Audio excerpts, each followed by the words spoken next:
Hi friends, good morning, good afternoon, good evening. I am Rajesh Kumar. Welcome you in my YouTube channel C&D Classes. Friends, we have to discuss about the topic introduction and we have completed some topics related this topic.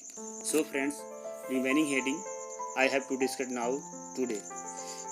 तो दोस्तों हमने पिछले video में जो हमने बात किया था वो जो मेरा टॉपिक था अजैव घटक के बारे में। अजैव घटक में हमने कार्बनिक को हमने टच किया था। कार्बनिक जो हमारा पदार्थ था उसमें कई हेडिंग के तहत, जिसमें जल चक्र के बारे में, नाइट्रोजन चक्र और कार्बन चक्र के बारे में हमने चर्चा किया था। तो पहली हेडिंग कंप्लीट हुई थी जो अजैव घटक था। आज फ्रेंड्स यहाँ पे देख रहे होंगे जो हमारा हेडिंग के रूप में पहला यहाँ पे आया है जैव घटक। इस जैव घटक के तहत हम चर्चा करेंगे। तो जैव घटक को यहाँ पे 3 हेडिंग के तहत क्लासिफाइड किया गया है। पहला है उत्पादक, जो दूसरा है उपभोक्ता और तीसरा है अपघटक। तो फ्रेंड्स पहले टॉपिक की हम बात करते हैं जो उत्पादक होता है। उत्पादक के भी 2 हेडिंग के रूप में है, स्वपोषित, परपोषित। तो फ्रेंड्स हम इसमें चर्चा करते हैं स्वपोषित और परपोषित के बारे में। तो पहला यहाँ पे है स्वपोषित। तो फ्रेंड्स यहाँ पे समझ रहे होंगे जो स्वपोषित, इसका संधि विच्छेद करेंगे तो स्व प्लस पोषित। स्वपोषित मतलब स्वतः के द्वारा जो पोषित किया जाता है, अर्थात जिसका स्वतः के द्वारा लालन पालन किया जाता है, जिसका स्वतः के द्वारा देख रेख किया जाता है, उसी को स्वपोषित बोलते हैं। इस शब्दों का विच्छेद करके मैंने बताया। अब यहाँ पे अगर देखें तो आप पाएंगे ये हरे पादप और बैक्टीरिया हैं जो सूर्य के प्रकाश में अकार्बनिक पदार्थों द्वारा जटिल कार्बनिक पदार्थ बनाते हैं। इसलिए हरे पौधों को हम स्वपोषित करते हैं। अर्थात ये जो हरे पौधे होते हैं, वनस्पतियाँ होती हैं, ये जो सूर्य का जो सबसे बड़ा ऊर्जा का स्रोत है, सूर्य की उपस्थिति में अपने भोजन को बनाते हैं। और फ्रेंड्स अगर हम देखते हैं दूसरी हेडिंग की, अगर हम बात कर रहे हैं परपोषित, तो इसको भी अगर इस हेडिंग के इस शब्द का अगर आप संधि विच्छेद करेंगे पाएंगे तो पर प्लस पोषित, अर्थात जिनका देख रेख स्वतः न हो। पर मतलब दूसरा होता है, जिनका देख रेख दूसरे के द्वारा होता है, अर्थात जो दूसरे के भोजन पे डिपेंड करते हैं, उसी को हम परपोषित करते हैं। तो फ्रेंड्स यहाँ पे देख रहे हैं अगर इसमें इस हेडिंग की अगर व्याख्या करेंगे तो आप पाएंगे जंतु परपोषित होते हैं और पौधों द्वारा निर्मित कार्बनिक पदार्थों पर अपना भोजन बनाते हैं, अतः इन्हें परपोषित करते हैं। अर्थात जितने भी क्या कहते हैं जीव जंतु होते हैं, जो पहला हमारा स्वपोषित, जो इसमें जो वनस्पतियाँ होती हैं उस पर डिपेंड होते हैं, उस पर निर्भर करते हैं। तो पहला और दूसरा हेडिंग कंप्लीट हुआ। अब दूसरा हम यहाँ पे चर्चा करते हैं उपभोक्ता। उपभोक्ता से मतलब जो कंज्यूमर होते हैं, जो उपभोग करने वाले होते हैं, अर्थात ये टोटल जो उपभोक्ता होते हैं इस उत्पादक पर निर्भर होते हैं। तो उपभोग जो करते हैं उपभोक्ता, उसके बारे में हम चर्चा करने वाले यहाँ पे देख रहे होंगे फ्रेंड्स। इसके भी 3 हेडिंग के तहत है, प्राथमिक उपभोक्ता, द्वितीयक उपभोक्ता और तृतीयक उपभोक्ता। तो इस प्राथमिक उपभोक्ता की अगर हम बात करेंगे तो हम पाएंगे फ्रेंड्स यहाँ पे देख रहेंगे प्राथमिक उपभोक्ता, इसमें कौन होते हैं? वनस्पति का सेवन करने वाले जंतुओं को शाकाहारी प्राणी कहते हैं। और इसमें जितने भी हमारे प्राथमिक उपभोक्ता में आते हैं वो तो जो स्वतः होते हैं वनस्पति का ही सेवन करते हैं और वनस्पति को अपना क्या करते हैं, भोजन बनाते हैं। तो इसमें देखेंगे फ्रेंड्स तो पाएंगे इसके हेडिंग के तहत जो मृग होता है, उसके बाद जो शावक होता है, शावक के बाद फ्रेंड्स देखेंगे तो उसमें जो चूहा होता है, चूहा के बाद देखेंगे फ्रेंड तो जितने भी कीट होते हैं, इनका जो भोजन होता है ये सारे किस पे डिपेंड करते हैं? उन मतलब पेड़ पौधे वनस्पतियों पे डिपेंड होते हैं, उन्हीं पे रह करके अपने भोजन को बनाते हैं।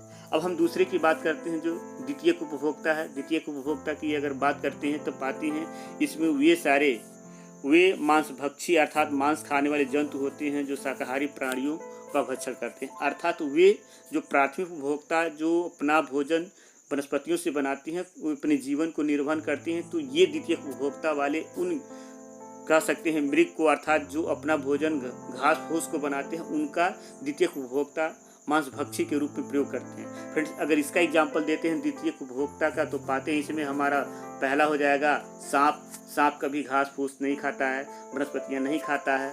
पुनः देखते हैं फ्रेंड्स यहाँ पे जो लोमड़ी की बात करते हैं तो लोमड़ी भी कभी घास फूस नहीं खाती, खाएगी तो मांस ही खाएगी। अर्थात जितने भी मांसाहारी होते हैं वे सारे हमारे क्या कहलाते हैं? द्वितीयक उपभोक्ता के रूप में रखे जाते हैं। फ्रेंड्स अब तीसरी हेडिंग जो हमारा देख रहे हैं यहाँ पे तृतीयक जो उपभोक्ता है, जो तृतीयक उपभोक्ता में अगर बात करते हैं तो ये दूसरे मांसभक्षी प्राणी होते हैं जो द्वितीयक उपभोक्ता का प्राथमिक उपभोक्ता का भक्षण करते हैं। अर्थात ये तृतीयक उपभोक्ता वाले ये इनको खाते हैं, ये इनको खाते हैं, इनको खाते हैं। अर्थात ये जो होता तृतीय होता उससे बड़ा होता है। ये मतलब ये प्रथम और द्वितीय दोनों को अपने भोजन के रूप में प्रयोग करता है। तो इस तरीके से कई उपभोक्ता 3 कैटेगरी में रह करके जो तृतीयक द्वितीयक को और एक द्वितीयक जो होता है प्राथमिक को, और ये जो डिपेंड होता है वो किस पे होता है, उत्पादक पे डिपेंड करता है। तो फ्रेंड्स आगे हम देखते हैं जो हमारा अपघटक है। इस अपघटक की अगर हम चर्चा करें तो हम पाते हैं यहाँ पर देखेंगे सिंपली तरीके से जो अपघटक होता है, अपघटक वे होते हैं इकोसिस्टम, ये सूक्ष्म जीव होते हैं। ये सूक्ष्म जीव जिसे हम कीड़े मकोड़े के रूप में कह सकते हैं, ये बहुत नगण्य होते हैं, इनका अस्तित्व बहुत छोटा होता है। ये मृत जीवी कवक और बैक्टीरिया होते हैं जो मृत और अक्षय होते हैं। उत्पादक व उपभोक्ता का संक्रमण करके जटिल कार्बनिक पदार्थों में सरल यौगिक रूप में अपघटित कर देते हैं। तो फ्रेंड्स यहाँ पे जो हमारा जो प्राथमिक उपभोक्ता है, जो द्वितीयक उपभोक्ता, तृतीयक उपभोक्ता, जब ये इनकी मृत्यु होती है तो मृत्यु होने के बाद ये तीनों लोगों को जो अपघटक रूप में जब मर करके इनकी शव पड़ी रहती है तो ये सड़ना प्रारंभ होते हैं। तो उस क्रम में इनके में छोटे छोटे जीवाणु पड़ते हैं और ये इनका विनष्टीकरण करके क्या करते हैं, समाप्त कर देते हैं। तो इस तरीके से हमने तीनों घटक है, तीनों घटक पे अलग अलग तरह से हमने चर्चा की। Hi friends, we have to discuss another topic, function of ecosystem. तो मित्रों हम यहाँ पे देख रहे हैं कि पारिस्थितिकी तंत्र के कार्य के रूप में हम दूसरी हेडिंग को हमने यहाँ पे सेलेक्ट किया है। तो देख रहे होंगे यहाँ पर जो टॉपिक हमने सेलेक्ट किया है वो फंक्शन ऑफ इकोसिस्टम है। तो इसके भी फंक्शन ऑफ इकोसिस्टम अर्थात पारिस्थितिकी तंत्र के कार्य के भी 2 हेडिंग के रूप में चर्चा करेंगे। जो पहला है ऊर्जा का प्रवाह और जो दूसरा हमारा जैव भू रासायनिक चक्र। तो इस तरीके से जो हेडिंग हम देख रहे हैं स्क्रीन पर, इसके तहत अगर हम देखेंगे तो पारिस्थितिकी तंत्र में जैव और अजैव घटक आपस में संबंधित होते हैं। पारस्परिक तंत्र में एक ही समय में मुख्य रूप से 2 प्रक्रियाएं चल रही होती हैं, जो ऊर्जा का प्रवाह के रूप में और जैव भू रासायनिक चक्र के रूप में ये प्रक्रिया अनवरत चलती रहती है। तो फ्रेंड्स अब हम यहाँ पे चर्चा जो करेंगे ऊर्जा का जो प्रवाह की बात कर रहा है। तो ऊर्जा की प्रवाह की अगर हम बात करते हैं तो ऊर्जा अनंत काल तक बारंबार उपयोग नहीं किया जा सकता, क्योंकि हर स्तर पर ऊर्जा का ह्रास और उपयोग होता है। जैसे हम छोटा सा एक एग्जाम्पल देखते हैं, जो यहाँ पे देख रहे हैं हमने एक सिंबल बनाया है सन का, जो सूरज है ये ऊर्जा का सबसे बड़ा स्रोत है। यह जो ऊर्जा का स्रोत है, ये जो हमारे छोटे छोटे वनस्पतियों के रूप में यहाँ पे देख रहे हैं, ये वनस्पतियाँ उसको प्रकाश संश्लेषण के रूप में अपने भोजन को बनाती हैं, जो उत्पादक होता है। तो इस तरीके से देख रहे हैं कि जो ऊर्जा का सबसे बड़ा स्रोत जो सूर्य का हमारे वनस्पतियों में होता है, और यह जो वनस्पतियाँ जो होती हैं इनको शाकाहारी जो हमारे जीव जंतु होते हैं, जिसमें कह सकते हैं खरगोश है, हिरन है, ये सारे इनको क्या करते हैं, अपने भोजन के रूप में उपयोग करते हैं। ये चलता रहता है। और पुनः जो शाकाहारी जो हमारे जो जीव होते हैं, इनका जो अपने भोजन के रूप में जो यूज़ करते हैं, जो यहाँ पे चल करके आता है, ये मांसाहारी कहलाते हैं। तो इस तरीके से हम देख रहे हैं कि ये जो शाकाहारी को मांसाहारी उपभोग कर लेते हैं। इस तरीके से जो हमारा जो सूर्य की जो एनर्जी है, जो ऊर्जा है, वो उत्पादक में होता है, और उस उत्पादक से हमारा शाकाहारी में जाता है, और शाकाहारी से पुनः हमारा मांसाहारी में जाता है। तो इस तरीके से ऊर्जा का प्रवाह इस स्तर से चलता रहता है। उत्पादक से, सूर्य से हमारा जो उत्पादक करता है, उत्पादक से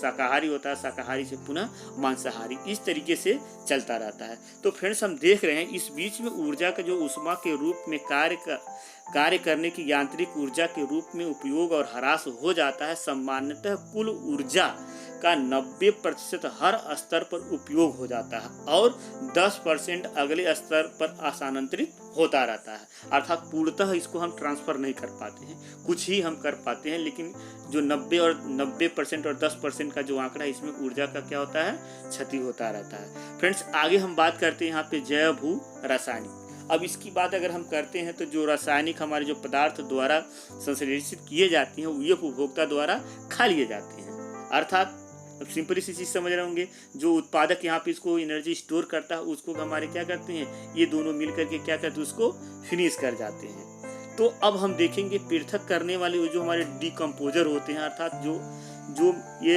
हमारे जो शाकाहारी और जो हमारे जो मांसाहारी होती हैं, ये जो होती हैं, इनको सारी को क्या करता है, कार्बनिक पदार्थ को अकार्बनिक पदार्थ में तोड़ करके पुनः उपभोक्ता की संश्लेषित क्रियाओं द्वारा कार्बनिक पदार्थ में बदल दिया जाता है। इस प्रकार से हम कह सकते हैं कि जितने भी हमारे पदार्थ होते हैं प्रकृति में घूमते रहते हैं, इस रूप में परिवर्तित हो सकता है। तो हम देख रहे हैं इस प्रक्रिया के बीच में जो कार्यक्रम हैपनिंग होता है, इसके बीच में चक्रीय प्रवाह को ही हम जैव भू रासायनिक चक्र कहते हैं। Hi friends, we have to discuss another topic, nature of ecosystem. तो फ्रेंड्स, यहाँ पे स्क्रीन पे देख रहे होंगे जो हेडिंग के रूप में यहाँ पे आया है कि ये वाला पारिस्थितिकी तंत्र की प्रकृति। तो पारिस्थितिकी तंत्र की प्रकृति में अगर हम बात करते हैं कि इसका स्वभाव कैसे पता चलता है, तो हम देखते हैं यहाँ पर फ्रेंड्स, किसी भी जीव समूह को निरंतर अस्तित्व में बने रहने के लिए ऊर्जा का निरंतर पूर्ति और आवश्यक रासायनिक तत्वों का चक्रीय प्रवाह आवश्यक होता है। तो ये जो प्रक्रिया चलता है ऊर्जा का प्रवाह वाला, ये निरंतर आवश्यक होता है। जब तक ये पूर्ति नहीं होगा तब तक ये जो तंत्र है सही तरीके से नहीं चलेगा। अर्थात इसी को मेंटेन किए रखना बहुत ही जरूरी होता है। तो पारिस्थितिकी तंत्र की प्रकृति के रूप में हम इन सब को देखते हैं कि इनकी प्रकृति क्या है। तो फ्रेंड्स, यहाँ पे जो हेडिंग के रूप में यहाँ पे हमने यूज किया है, देख रहे होंगे, कह रहा है किसी भी इकोसिस्टम में प्रकृति के निम्नवत तत्व होते हैं। तो तत्व की अगर हम पहले हेडिंग को यहाँ पे थोड़ा चर्चा कर लेते हैं, लिखा है जय समूह है, जंतु व वनस्पति समुदाय है, जय समूह का समाप्त होना है, ऊर्जा का निरंतर प्रवाह है, रासायनिक तत्वों का निरंतर चक्रीय प्रवाह के रूप में इस तरीके से यहाँ पे चर्चा हम करेंगे। एक एक हेडिंग में थोड़ा थोड़ा चर्चा करेंगे, देखेंगे कि किस तरीके से यहाँ कह रहा है। तो फ्रेंड्स, यहाँ पे देख रहे होंगे पारिस्थितिकी तंत्र में जो प्रकृति के रूप में हम देखेंगे वो जैव समूह, अर्थात जितने भी हमारी इस तरह से जो जीव जंतु होते हैं, जो वनस्पतियाँ होती हैं, सब एक दूसरे के रूप में होती हैं।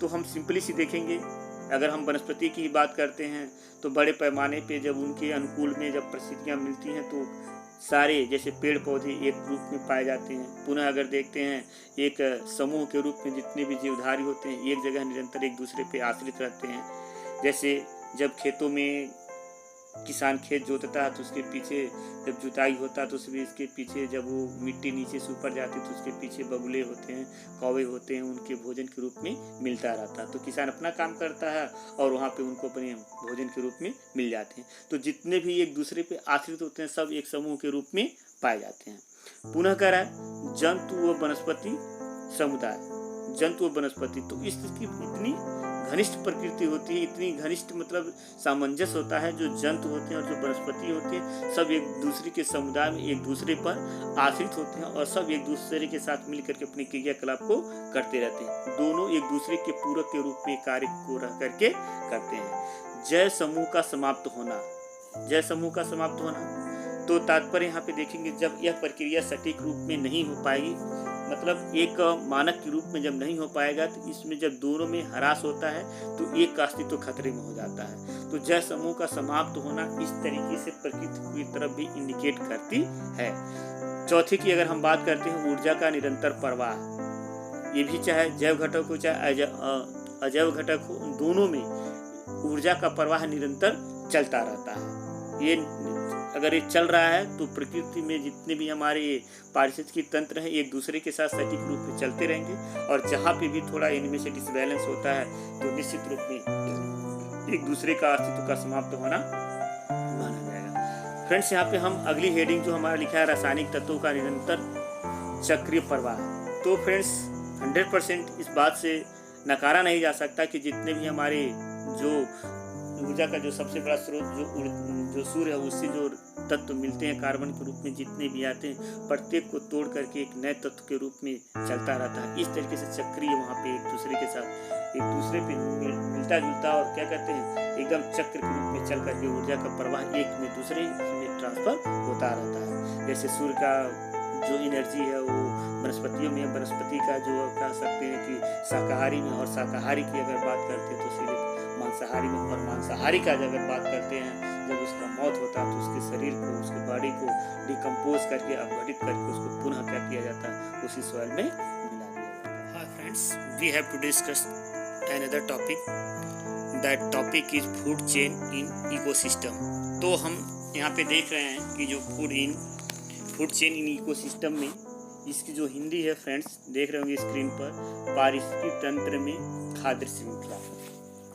तो पारिस्थितिकी तंत्र में खाद्य श्रृंखला की अगर हम बात करते हैं तो ये होता क्या है, खाद्य श्रृंखला बता रहा है एक जीव का दूसरे जीव द्वारा उपभोग करना एक क्रमबद्ध से होता है, जिसे ही खाद्य श्रृंखला कहते हैं।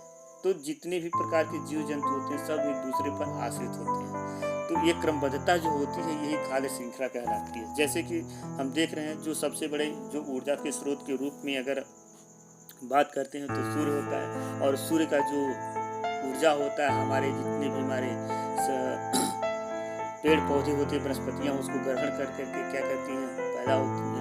उनको जो हमारे शाकाहारी जो जीव होते हैं उसको ग्रहण करते हैं, जो शाकाहारी जो जीव होते हैं उनको मांसाहारी ग्रहण करते हैं, और जो मांसाहारी जो होते हैं उनको जो हमारे जो डिकम्पोजर होते हैं अर्थात घटक होते हैं उनको विनष्ट करके पुनः उसमें कर देते हैं। तो फ्रेंड्स यहाँ पे देख रहे होंगे एक ऊर्जा का प्रवाह एक दूसरे के साथ चलता रहता है, और जितने भी इसमें पाए जाते हैं हमारे इस जैव घटक में सब एक दूसरे पर आश्रित होते हैं। जैसे फ्रेंड्स यहाँ पे देख रहे होंगे हम स्क्रीन पे घास, टिड्डा, मेढक, सांप और मोर।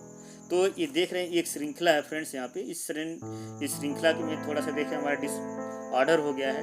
जो घास का संबंध है उत्पादक से है, टिड्डा का जो है प्राथमिक उपभोक्ता से है, मेढक है द्वितीय उपभोक्ता से, और जो सांप है तृतीयक में, जो मोर है यहाँ पे सर्वोच्च उपभोक्ता है।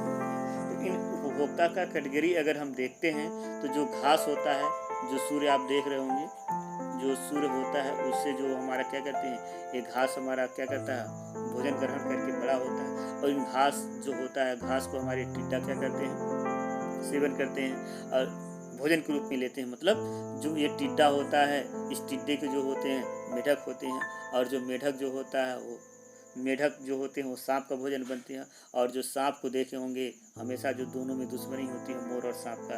तो इस तरीके से ये श्रृंखला हम देख रहे हैं ऊपर से नीचे की तरफ यहाँ पे क्या कर रहा है, यहाँ पे चल रहा है। जैसे घास को टिड्डा, टिड्डे को मेढक, मेढक को सांप और सांप को मोर, इस तरीके से यहाँ पर खत्म हो जाते हैं। तो ये सब एक चेन बना हुआ, इसी को ही जो खाने का ये श्रृंखला चल रहा है यहाँ पे, इसी को हम खाद्य श्रृंखला कहते हैं। तो फ्रेंड्स इसमें एक क्वेश्चन बनता है कि ट्रॉपिकल लेवल क्या होता है। तो जिसमें प्राथमिक उपभोक्ता, द्वितीय उपभोक्ता और तृतीय उपभोक्ता एक दूसरे के मतलब पोषण स्तर को बरकरार रखते हैं, इसी को हम ट्रॉपिक लेवल कहते हैं। तो इसमें क्वेश्चन पूछा जाता है ट्रॉपिक लेवल, तो समझ लीजिए जहाँ पे प्राथमिक उपभोक्ता, द्वितीय उपभोक्ता और तृतीय उपभोक्ता का एक दूसरे में क्या होता है, एक स्तर होता है, इसी पोषण स्तर को हम क्या कहते हैं, ट्रॉपिक लेवल कहते हैं।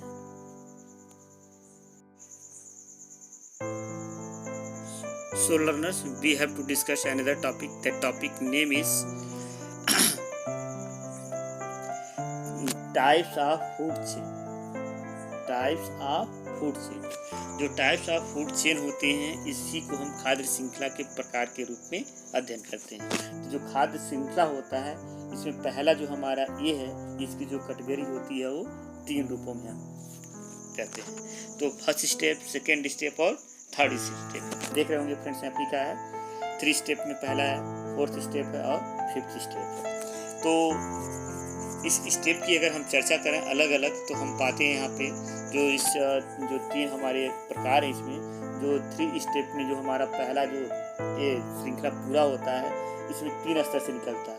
जो साकी पौधे होते हैं, साकी पौधे में मतलब वो वनस्पतियाँ जो होती हैं छोटे छोटे जो वनस्पतियाँ जैसे घास हो गया, फिर ये साग हो गया, फिर छोटे छोटे जो पौधे होते हैं उनका जो सेवन हमारे कौन करते हैं, हिरन करते हैं, और इस हिरन का जो सेवन कौन करता है वो शेर करता है। अर्थात यह मतलब जो सूर्य का ऊर्जा हमारे शाकीय पौधों में, उस शाकीय पौधे से निकल करके सीधे जो ऊर्जा के रूप में संग्रहित होता है हिरण को, और हिरण को सीधे क्या करता है, सिर अपना भोजन के रूप में बनाता है। तो इस तरीके से 3 स्टेप फूड चेन जो होता है पहला हमारा उसमें रखा जाता है।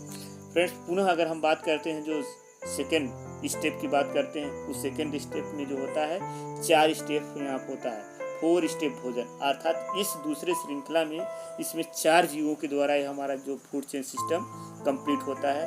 जो इस टाइप में अगर हम बात करते हैं तो घास का जो भोजन के रूप में प्रयोग करता है वो टिड्डा करता है, और टिड्डा का जो उपयोग करता है वो कौन करता है, मेढक करता है, और उस मेढक का जो होता है वो उपयोग सीधे कौन करता है, पक्षी के रूप में। जैसे कि हमने पहले वाले टॉपिक पे चर्चा किया था, घास को अपने भोजन के रूप में टिड्डा, और टिड्डा अपने भोजन के रूप में मेढक प्रयोग करता है, और मेढक को अपने भोजन के रूप में क्या कहते हैं, पक्षी, जिसे मोर। पहला वाला हेडिंग यहाँ पर हमारा क्लियर हो रहा है। तो इस तरीके से देखेंगे जो दूसरा स्टेप है इसमें जो खाद्य श्रृंखला के प्रकार में होता है, इसमें 4 स्टेप होते हैं। फ्रेंड्स, यहाँ पे देख रहे हैं जो तीसरा यहाँ पे लिखा है 5 स्टेप फूड चेन्स, अर्थात इसमें जो हमारा वनस्पति जो होता है, जैसे यहाँ पे देख रहे होंगे घास लिखा है, घास के बाद टिड्डा है, टिड्डा के बाद मेढक है, मेढक के बाद सांप है, सांप के बाद मोर है। तो इस तरीके से पूरी जो प्रक्रिया हमारा संपन्न होता है खाद्य श्रृंखला के प्रकार में 3। तो पहले वाले में हम देख रहे हैं कि इसमें 3 स्तर में कंप्लीट होता है। पुनः अगर हम देखते हैं यहाँ पर जो दूसरा है वो हमारा 4 चरणों में खत्म हो रहा है, ये 3 चरणों में, ये 2 चरणों में, और ये 4 चरण में, और यहाँ पे जो हमारे कितने 5 स्टेप में। तो इस तरीके से हम देखते हैं जो खाद्य श्रृंखला के प्रकार में हमारे 3 हैं, 3 में अलग अलग स्तर से, इसमें 3, इसमें 4 और इसमें 5, ये जो हमारा भोजन ऊर्जा का आना स्तर एक दूसरे के साथ होता रहता है। हाय फ्रेंड्स, हमने यहाँ पे देखा जो खाद्य श्रृंखला के प्रकार, हमने वहाँ पे हेडिंग ए और हेडिंग ए का चर्चा हमने ऊपर किया। अब हेडिंग बी की हम यहाँ पे स्टार्ट करते हैं। तो इस खाद्य श्रृंखला के प्रकार की अगर हम चर्चा यहाँ पे करते हैं तो इसमें जो उत्पादक होता है, उत्पादक जो होता है उपभोक्ता की प्रकृति के आधार पर खाद्य श्रृंखला को 2 प्रकार में विभाजित करते हैं। जैसे कि आप देख रहे होंगे स्क्रीन पे लिखा हुआ है फ्रेंड्स, शिकार शिकारी, शाकवर्ती खाद्य श्रृंखला, मृतजीवी, अपरदीय खाद्य श्रृंखला। तो फ्रेंड्स, ये शब्दों की अगर आप व्याख्या अगर सटीक तरीके से देख रहे हैं तो आपको समझ में आ रही होगी। जो शाकवर्ती खाद्य श्रृंखला यहाँ पे देख रहे हैं, और यहाँ पे मृतजीवी और अपरदीय खाद्य श्रृंखला देख रहे हैं, इसको अगर हम डिफाइन करें पहली वाली हेडिंग को, तो हम पाते हैं इसमें कह रहा है इस प्रकार की खाद्य श्रृंखला जो होती है वह जंतुओं और हरे पौधों से स्टार्ट हो करके सीधे वो मांसाहारी ऊर्जा तक, मांसाहारी जीव जंतुओं तक जाकर के क्या होती है, समाप्त होती है। अर्थात पहले इसमें अगर देखेंगे चर्चा तो घास से प्रारंभ होता है, फिर शाकाहारी में, शाकाहारी से पुनः अगर देखते हैं तो पुनः मांसाहारी में, अर्थात ये मांसाहारी पर जाके समाप्त होती है। और इसमें जो मेन जो भूमिका होती है इस फूड चेन में, इसमें जो होता है, जो ऊर्जा का जो सबसे बड़ा स्रोत होता है वह सौर ऊर्जा होता है।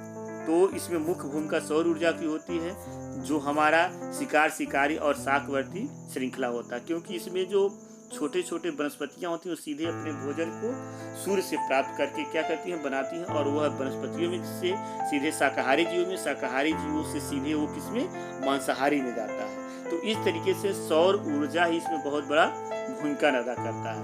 फ्रेंड्स, अगर हम यहाँ पे दूसरे टॉपिक की अगर हम बात करते हैं तो हम देख रहे हैं जो मृतजीवी है। इस मृत जीवी की अगर हम बात करते हैं तो इसमें मृत कार्बनिक पदार्थ अर्थात मृत जीव जंतु से प्रारंभ होती है, और यह छोटे सूक्ष्म जीवों के द्वारा पूर्णतः इसे विनष्ट किया जाता है और उसको समाप्त करके पुनः उसको तोड़ करके ख़त्म कर दिया जाता है। और इस फूड चेन सिस्टम में जो सबसे बड़ी जो भूमिका होती है, इसमें सौर ऊर्जा का भूमिका नहीं होता है, इनडायरेक्टली होता है, लेकिन डायरेक्टली इसमें सौर का ऊर्जा का इसमें कोई रोल नहीं होता है। तो ये मृत जीवों के अर्थात डेड बॉडी पे डिपेंड करता है कि डेड बॉडी जो होता है सीधे ऊर्जा हमारे अन्य छोटे जीवों से जीव भी वहाँ पे समाप्त करके अर्थात वो पुनः हमारे क्या कहते हैं सॉइल में मिल जाते हैं। जैसे कि लर्नर आप देख रहे हैं यहाँ पर जो हेडिंग स्क्रीन पे दिखाई दे रहा है, खाद्य जाल, जो खाद्य जाल और जिसे हम फूड वेब कहते हैं, इस फूड वेब की अगर हम बात करते हैं तो सिंपली तरीके से डिफिनेशन के रूप में लिखा जा सकता है, किसी खाद्य श्रृंखला में प्राथमिक या द्वितीयक उपभोक्ता एक से अधिक के लिए खाद्य बन जाता है और बन भी सकता है, जिससे अलग अलग खाद्य श्रृंखला के बीच में आपस में जुड़ जाती है, जिससे एक जाल बन जाता है और इसे ही खाद्य जाल वेब कहा जाता है। तो फ्रेंड यहाँ पे देख रहे होंगे जो सबसे जो प्राइमरी जो हमारा जो खाद्य किसी का बनता है वो पहले रूप में यहाँ पे लिखा हुआ है, यहाँ पे घास। जो घास है एक कई स्तर से इसका उपभोग किया जा सकता है, लोग करते भी हैं। पहला जो हमारे उपभोग के रूप में गिलहरी है और उस गिलहरी को भी 2 लोग खाने वाले हैं। पहले यहाँ पे देख रहे हैं लोमड़ी है, पुनः हमारे यहाँ पर बाज है। और इसी घास को एक दूसरे तरह से यहाँ पे देख रहे हैं जो टिड्डा है, और टिड्डा के बाद देख रहे हैं जो मेढक है, और जो मेढक है देख रहे हैं लोमड़ी है। तो फ्रेंड्स हम यहाँ पे देख रहे हैं जो ये प्राथमिक उपभोक्ता है और ये द्वितीय के जो उपभोक्ता के रूप में आ रहे हैं, इन्हीं का हमेशा मतलब खाद्य के रूप में प्रयोग किया जा रहा है। जो यहाँ पे लोमड़ी है और जो यहाँ पे बाज है, अगर हम बात करते हैं इसके आगे अगर शेर का, तो ये इनका जो ये लंबे समय तक जीवित रहते हैं और इनका जो विनष्टीकरण कह सकते हैं कि होता है लंबे समय में जब ये मरते हैं तो मृत्यु होने के बाद जो छोटे छोटे जो सूक्ष्म जीव होते हैं ये अपघटित करके इनको क्या करते हैं, समाप्त कर देते हैं। तो सबसे बड़ी चीज़ ये जान लेना जरूरी है, जो प्राथमिक उपभोक्ता है और जो द्वितीयक उपभोक्ता होता है, यही जो ऐसे जो तत्व होते हैं हमेशा खाद्य बन जाते हैं। और जो अंतिम वाला जो हमारा कह सकते हैं कि जो मांसाहारी हमारा क्या कह सकते हैं जो सीरीज है, वह हमेशा क्या होता है डिकम्पोज, जब वो मरते हैं तो इनके सूक्ष्म जीव इनको क्या करते हैं अपघटित कर देते हैं, और अपघटित करके इनको क्या करते हैं समाप्त करते हैं। तो इस तरीके से खाद्य जाल के रूप में हम इसको अध्ययन